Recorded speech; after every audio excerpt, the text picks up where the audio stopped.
میدان سے۔ روس کے نمبر 1 tennis star Daniel ATP finals کے سیمی فائنلز میں پہنچ گئے، جبکہ عالمی نمبر 1 دوکالر روس نے ATP فائنلز گروپ مرحلے میں حریف روسی کھلاڑی آندرے برلوف کو ہرا دیا۔ ATP finals group matches Italy کی شہر ٹورن میں جاری ہیں۔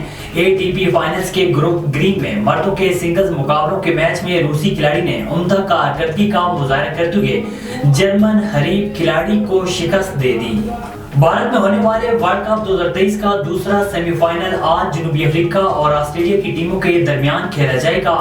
ایک روزہ کرکٹ کے ناک آؤٹ میچ میں جنوبی افریقہ اور آسٹریلیا کی ٹیمیں پاکستانی وقت کے مطابق دوپہر 1:30 بجے بھارتی شہر کولکتہ کے ایڈن گارڈن کرکٹ اسٹیڈیم میں اتریں گی۔ میگا ایونٹ کے لیگ میچ میں دونوں ٹیمیں ایک بار آمنے سامنے آ چکی ہیں، جس میں جنوبی افریقہ نے آسٹریلیا کو 134 رن سے شکست دی تھی۔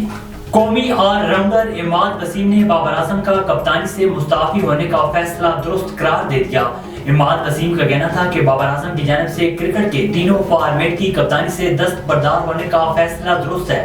عماد وسیم کا مزید کہنا تھا کہ کپتانی چھوڑنے سے بابر پر سے بوجھ ہٹے گا، کیونکہ کپتانی کا بوجھ ہوتا ہے اور اب وہ اپنی پرفارمنس پر فوکس کرے گا۔